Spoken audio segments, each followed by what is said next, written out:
मीराबाई का जब पालन पोषण यहाँ मेड़ता के अंदर हुआ था, दुद्धा जी जो थे भगवान कृष्ण के बहुत बड़े भक्त थे। किसके भक्त थे? तो घर में जैसा माहौल होता है वैसे बच्चे हो जाते हैं ना। अपने घर में शिव जी की पूजा हो रही है तो अपना शिव जी के प्रति अट्रैक्शन रहेगा, विष्णु की पूजा हो रही है विष्णु के प्रति। अब मीराबाई के घर में कृष्ण भगवान की पूजा हो रही है तो मीराबाई को कौन से भगवान अच्छे लगेंगे? कृष्ण। तो टाबर थी तभी अपने दादाजी के साथ में मंदिर में जाया करती थी। एक दिन दोनों मंदिर से पूजा करके दादा पोती बाहर निकल रहे थे और इतने में वहां से एक बारात निकल रही थी। बारात निकल रही थी तो राजा रुक गए, राजा दुद्धा जी राजा थे वहां के, रुक गए। बारात निकल जाए फिर चलेंगे अपने घोड़े वोड़े लेके। तो मीराबाई ने बच्ची थी तो स्वाभाविक उत्सुकता से पूछा कि ये इतने लोग क्यों इकट्ठे हो गए, ये क्या है आज भाई? तो उनका ये आज बारात जा रही है। किसकी बारात जा रही है? घोड़ी पे दूल्हा बैठ के जा रहा था। तो ये देखिए जो घोड़ी पे बैठा ये दूल्हा है। नए कपड़े क्यों पहन लिए इसने? इसकी शादी है आज। किससे होगी इसकी शादी? नाम बताया, वो फलाने जो दीदी है उनके साथ शादी होगी। यूं बच्ची ने पूछते पूछते पूछ लिया मेरी भी शादी होगी? तो कहा हाँ तेरी भी शादी करेंगे। मेरा दूल्हा कौन होगा? तो दादाजी को लगा यार अब बच्ची को क्या जवाब दिया जाए कि होगा तेरा भी कोई दूल्हा होगा। नहीं मुझे अभी बताओ कौन होगा। तो उन्होंने लगा क्या नाम लिया जाए। तो भगवान कृष्ण के सामने खड़े थे तो कहा ये है तेरा दूल्हा।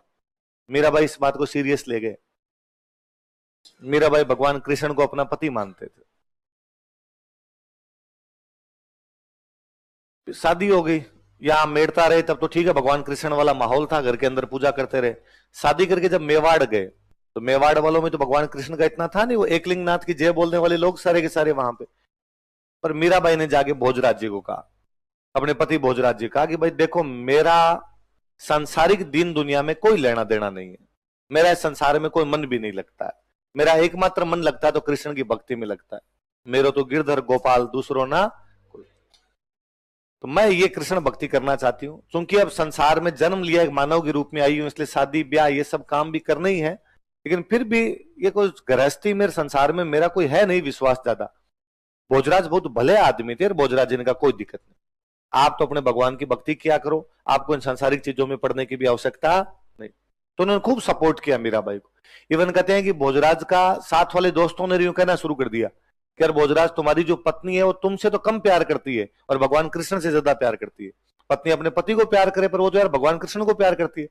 भोजराज जी ने दिन उन्होंने उसके कहा कि यार तुम ये भी तो देखो कि मेरी पत्नी से प्रेम के मामले में मेरी टक्कर डायरेक्ट भगवान कृष्ण से है। यदि मैं जीत गया तो भगवान कृष्ण को हरा जाऊंगा, और हार गया तो भगवान ही तो जीते हैं।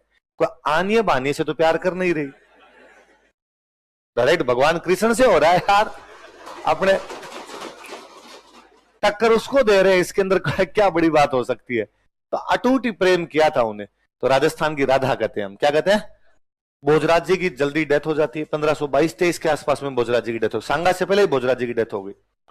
मध्यकालीन रीति रिवाज क्या कहते हैं कि मीराबाई को सती होना चाहिए, पर सांगा बहुत भले आदमी थे, सांगा ने कहा नहीं नहीं भाई, भगवान की भक्त महिला है, किस बात की सती, आप अपने पूजा अर्चना में ध्यान दो, कोई दिक्कत नहीं है हमें। तो मीराबाई सांगा के जीवन काल में अपने वैसे भगवान भक्ति में लगे रहे। सांगा जब मरे तो मेवाड़ में राजा बने रतन सिंह बनते, रतन सिंह राजा बने तो वापस मीराबाई का चलता रहा, उनका अपने देवर से कोई क्लेश नहीं है। रतन सिंह के मरने के बाद उनके एक और देवर राजा बने, विक्रमादित्य।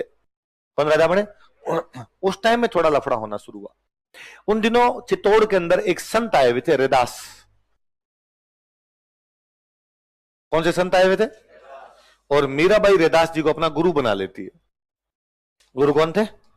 रैदास। तो रैदास जी पधारे हुए थे तो मीराबाई उनके सत्संग सुनने के लिए जाने लग गए। विक्रमादित्य ने इस बात पर आपत्ति की। पहले तो उसने कहा कि राज परिवार की महिला घर से बाहर नहीं जा सकती, आप घर से बाहर सरेआम सत्संग सुनने के लिए जाते हैं। दूसरा, आप विधवा है, विधवा महिलाएं से घर से बाहर नहीं जाती, आप घर से बाहर निकलती है। तीसरा, रैदास जी दलित जाति के व्यक्ति हैं, इनको आपने अपना गुरु बना रखा है और आपको ये सारे काम छोड़ने पड़ेंगे, आपको घर के अंदर बैठना पड़ेगा, आप ऐसे बाहर नहीं निकल सकते।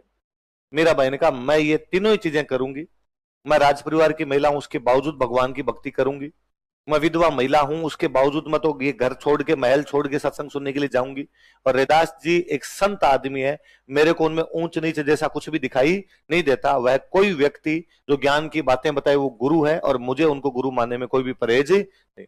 सब भगवान की संतान है, इनके अंदर ऊंचा नीचा नाप की कोई भी चीज नहीं होती। आपको जो अपना डिसीजन लेना लीजिए, मैं ये सब करूंगी। मुझे लगता है दुनिया में पहली महिला मीराबाई रही होगी जिन्होंने कहा होगा माई लाइफ माई चॉइस। आप कभी इमेजिन कीजिए इन चीजों को कि उस महिला ने एक साथ कितने टेबू तोड़ दिए थे। एक राजकुमारी के द्वारा ऐसा किया जाना, एक रानी के द्वारा ऐसा किया जाने वाला अपने आप में अनुकरणीय था कि ये वो समय था जब कहा जाता था ये था राजा।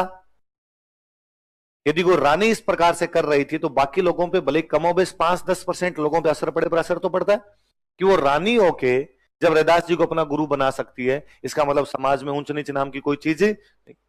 उनके पति नहीं है उसके बावजूद यदि वो सत्संग में भाग लेती है, इसका मतलब पति की मृत्यु के बाद में जीवन समाप्त नहीं होता। वो यदि राजकुमारी होके भी इस प्रकार घर से बाहर निकलती है, इसका मतलब पर्दा प्रथा जैसी कोई भी चीज भी लोगों में जागरूकता आती है अपने आप। पर वहां विक्रमादित्य और उनके देवर भाभी के बीच में वहां क्लेश होने लगता है। फिर कई कहानियां पढ़ते हो कि उनको जहर देने की कोशिश की गई, सांप से डंक मरवाने की कोशिश की गई। फाइनली उनको लगा कि यहां पार पड़ेगी नहीं, डेली डेली की लड़ाई है, तो वापस अपने पीहर आ गए। पीहर कहां पे था? मेड़ता। मेड़ता में उनके भाई राजा बने हुए थे जयमल। दुद्धा के बेटे हुए वीरमदेव, वीरमदेव का बेटा जयमल। जयमल वही जो चित्तौड़ के तीसरे साके में जयमल पत्ता पड़ता है, मेड़ता का राजा जयमल। जयमल का जन थे भाई। रतन सिंह की बेटी है मीरा, रतन सिंह के भाई है वीरमदेव, वीरमदेव का बेटा कौन है? जयमल। तो काका चाचा ताऊ के हो गए आपस में, एक की बेटी हो गई मीरा और एक का बेटा कौन हो गया? जयमल। या वापस जयमल के पास आ गए। जयमल खुद भगवान कृष्ण के बहुत बड़े भक्त थे। यहाँ कई दिन रहे और फिर एक दिन जयमल को कहा कि जयमल मुझे तीर्थ यात्रा करने के लिए जाना है, भगवान कृष्ण के जो बड़े बड़े केंद्र थे वहां जाना चाहती हूं मैं। वृंदावन जाऊं, मथुरा जाऊं, गोकुल जाऊं, द्वारका जाऊं। राजा की बहन किसी बात की इच्छा प्रकट करे और वो इच्छा पूरी ना हो, फिर किस बात की राजकुमारी? जयमल ने कहा ठीक है पधारिए आप, साथ में इन महिलाओं को और ले जाओ, थोड़ी बहुत ये भी तीर्थ यात्रा करके आ जाएगी। सेना भेज दी साथ में। यहां से बरसाना गए, मथुरा गए, वृंदावन गए। अरे जब वृंदावन गए तो यहां पर एक संत हुआ करते बहुत बड़े उस समय, रूप गोस्वामी जी महाराज। कौन थे? मीराबाई जब वहां पहुंचे मंदिर के अंदर तो कहा कि भाई रूप गोस्वामी जी महाराज को बुलाओ और पूजा करें यहां पर आगे। रूप गोस्वामी जी महाराज वहां पूजा अर्चना किया करते थे। रूप गोस्वामी जी महाराज ने उन दिनों में कसम खा रखी थी कि मैं किसी भी महिला का मुंह नहीं देखूंगा। तो वो सुबह सुबह पूजा करने जाते, तब पर्दा लगा के पूजा करते, चुपचाप अपने कमरे में आके बैठ जाते। फिर मंदिर में महिलाएं भले आ जाओ, पर वो कहते मैं जब तक पूजा करूं कोई भी महिला आनी नहीं चाहिए। मीराबाई गए तो मीराबाई ने कहा भाई रूप गोस्वामी जी को बुला के लाओ। तो गए जाके और जाके रूप गोस्वामी जी को कहा कि भाई मीराबाई आई हुई है और आपको पूजा के लिए बुला रही है। उन्होंने वापस कहा कि भाई मीराबाई को जाके कह दो कि मैं किसी महिला का मुंह नहीं देखता, इसलिए मैं नहीं आऊंगा। मीराबाई को आगे चले चपाटों ने कहा भाई नहीं आना चाहते। उन्होंने कहा रूप गोस्वामी जी को मेवाड़ की रानी आई है और मेड़ता की राजकुमारी आगे पूजा करे चुपचाप। और किस बात का क्या करे रूप गोस्वामी जी कि मैं महिला का मुंह नहीं देखता? तो उनको जाके और कहो कि मीराबाई ये मानती है कि दुनिया में मर्द है कि भगवान कृष्ण, बाकी सब लेडीज है। मीराबाई को और किसी में पुरुष नजर आता ही नहीं है, इसलिए रूप गोस्वामी जी मीराबाई के सामने आप भी महिला ही हो और चुपचाप आ जाओ यहाँ पे।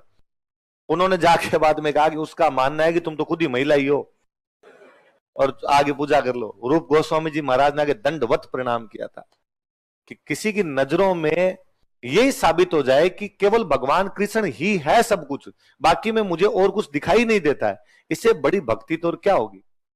बाद में